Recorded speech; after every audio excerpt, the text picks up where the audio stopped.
Today we are going to learn about the wonders of the open ocean. Jump on and we'll be on our way. The open ocean biome covers 70% of the Earth, and it is a single and interconnected body of water. It is the largest and most extreme of all ecosystems, which allows it to be home to the largest diversity of plants and animals. The open ocean is split up into four major parts. The first is the Pacific Ocean, which is the largest of all oceans and covers nearly 1/3 of the surface of the Earth. Now let's travel to learn about the rest of the ocean. The next ocean is the Indian, which is the warmest, the Atlantic, which separates Europe and Africa from North and South America, and the Arctic, which is the smallest and the coldest ocean. Because the open ocean can be so remote, the only methods of reaching it are plane or boat. The open ocean is a biome made from water, which causes for the water cycle to move faster over it, creating the most rainfall of any biome, which is about 398,000 cubic kilometers per year, which is 78% of the world's rain. The temperature varies greatly in this biome, but has an average of 39 degrees Fahrenheit. In the Arctic, the average surface temperature is 29.4 degrees Fahrenheit, and in the Persian Gulf, the hottest body of water, it is 98.6 degrees Fahrenheit. This water is so hot that my friend Mr. Piggy needs ice to cool down. The deeper you go and the further away from the equator you get, the colder the water gets because the sunlight doesn't radiate as strongly because it can no longer reach it. Although there is no soil in the open ocean biome, sand like this covers most of the sea floor. The ocean is split up into 5 levels of zonation. A way to remember these levels is by the saying, "Every mermaid braids an enemy's hair." The first zone is the epipelagic. It is found at the surface and goes until 200 meters. In this zone, photosynthesis occurs because there is an abundance of light, and this zone makes up the photic zone. The next zone is the mesopelagic, which goes from 200 meters to a depth of 1,000 meters below the surface. Here light is still visible, but there is not nearly enough for photosynthesis to occur. Now we reach the bathypelagic zone, which is found at 1,000 to 4,000 meters below. Here, animals with bioluminescence can be found, as well as animals like the giant squid. Even deeper, we have the abyssal pelagic zone, which ranges from 4,000 to 6,000 meters, right before the ocean floor. This area is completely dark and is home to colorless animals. These 3 zones make up the aphotic zone because photosynthesis can no longer occur. The last and deepest zone is the hadopelagic, found 6,000 meters plus. This zone is located in the deep sea trenches and is known as the benthic zone because it is the sea floor.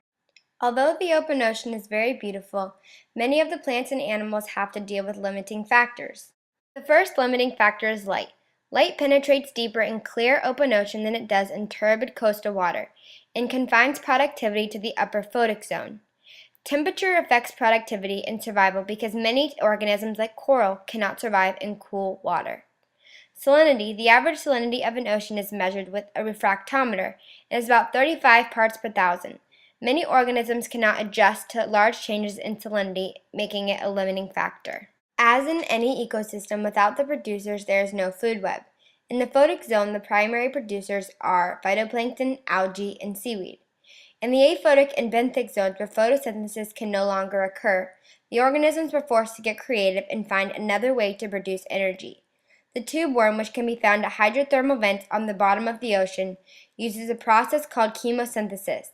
They use the bacteria inside of them and the hydrogen sulfide that is released from the vents to create energy. In the photic zone, the main consumers are the killer whale, great white sharks, tuna, and dolphins. In the aphotic zone, the main consumers are anglerfish and giant squid. Some common predator-prey relationships in the open ocean are the tuna eats the bait fish, the whale eats the plankton, and the great white shark eats the seal. In order to survive in the open oceans, plants needed to adapt. So in order to create energy, they photosynthesize, and the plants with bigger leaves do better because they have more area to photosynthesize. Aquatic plants also were forced to deal with salinity changes. In order to survive in the aphotic zone, animals use bioluminescence that allow them to feed in the dark. Bioluminescence is produced by photophores located on the ventral surface of their skin. Animals in the photic zone also learn to adapt.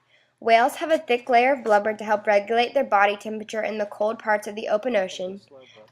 Sharks can leap 10 feet out of the air when they are capturing prey, and tuna can raise their body temperature above the water temp, which creates more muscle activity and allows them to swim faster.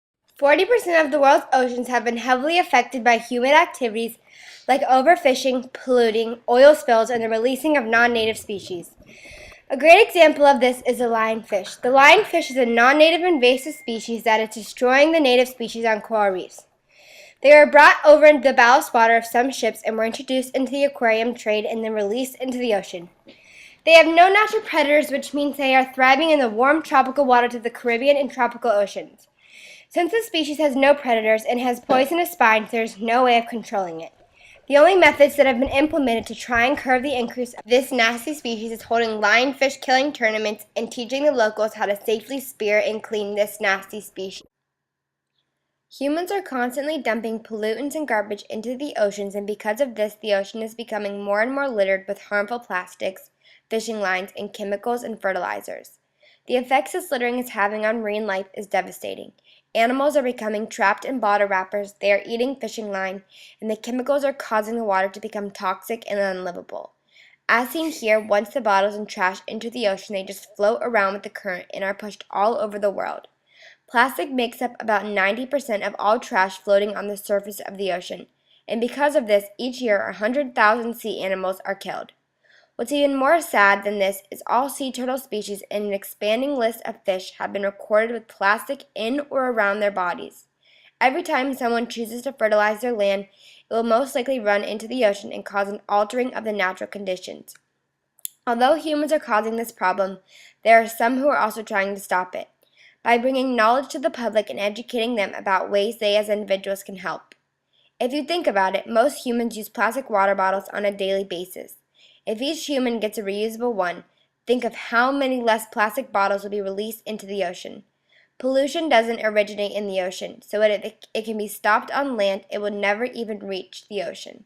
It is truly tragic that these beautiful animals are forced to live with our laziness. The scallop hammerhead shark is a fairly large shark that has been found worldwide, but mainly in the warm coastal and tropical waters of the Atlantic, Pacific, and Indian Oceans. This shark is a coastal pelagic species, however, it can also be found in the deeper ocean waters that occur over continental and insular shelves.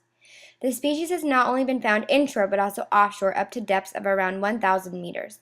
Scalloped hammerhead sharks are among the largest of reef sharks, giving them the top choice on the things they like to eat, like bony fish, many cephalopods like squid and octopus, crabs, shrimp, and lobster. The scallop hammerhead is considered potentially dangerous to humans, but they are usually non-aggressive and shy away from divers when they realize they aren't the source of food. However, I don't recommend going after them or riding them.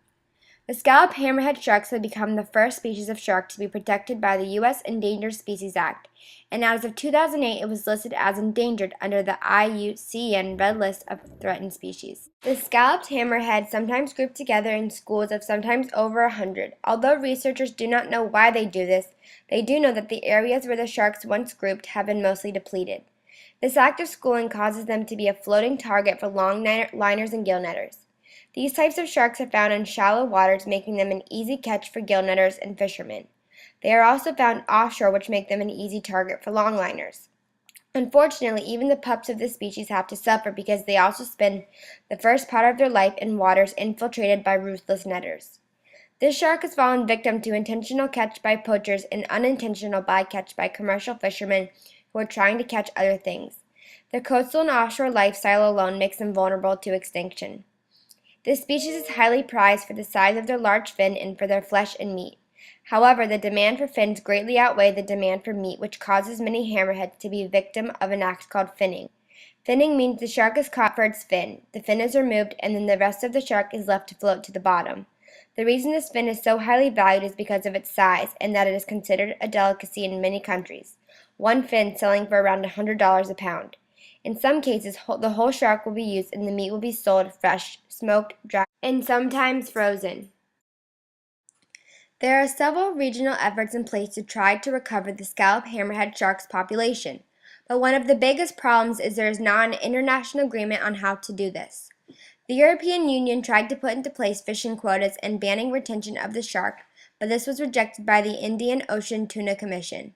Another effort was made in 2010 when the International Commission for Conservation of Atlantic Tunas. This measure banned retention, transshipment, landing, storage, and sale of species in the family. The problem is there has been little reported compliance or monitoring for this measure. Another effort was made in 2012 when the General Fisheries Commission for the Mediterranean agreed to prohibit take of 3 hammerhead species listed on Annex II of the Barcelona Convention, but enforcement plans remain unclear. One positive effort was made by a policy called the Policy on Evaluation of Conservation. It is used to decide if the shark belonged on the endangered list and if so, what actions they would take to help the shark not be overfished. Overall, the efforts made to protect the shark are not that effective as there has not been international compliance with these efforts. However, these acts did bring awareness and help to get the species on the endangered list. An exact population of the scallop hammerhead shark is not known, but scientists have been able to document decline in the populations with the help of reports from fishermen and environmental groups. Scallop hammerhead sharks have become the first species of shark to be protected by the U.S. Endangered Species Act, one of the world's strongest wildlife conservation laws. The final rule to list 4 of the existing 6 distinct population segments of scalloped hammerhead sharks as threatened became mandated on July 3rd. March 2013, at the CITES conference of the parties voted in support of listing 3 species of hammerhead sharks in CITES Appendix 2, an action that means increased protection but still allows legal and sustainable trade. This CITES listing is effective as of September 14, 2014. Export of their fins requires permits that ensure the products were legally acquired and that the scientific authority must advise that the export is not going to be detrimental to the species. The biggest problem that is faced in trying to protect this species is how to enforce laws internationally. Hopefully, if these laws are successful, the scalloped hammerhead populations will return back to normal and they will be in such abundance like the sharks here. Well, I'm off to my next adventure and I hope you enjoyed learning about the open ocean.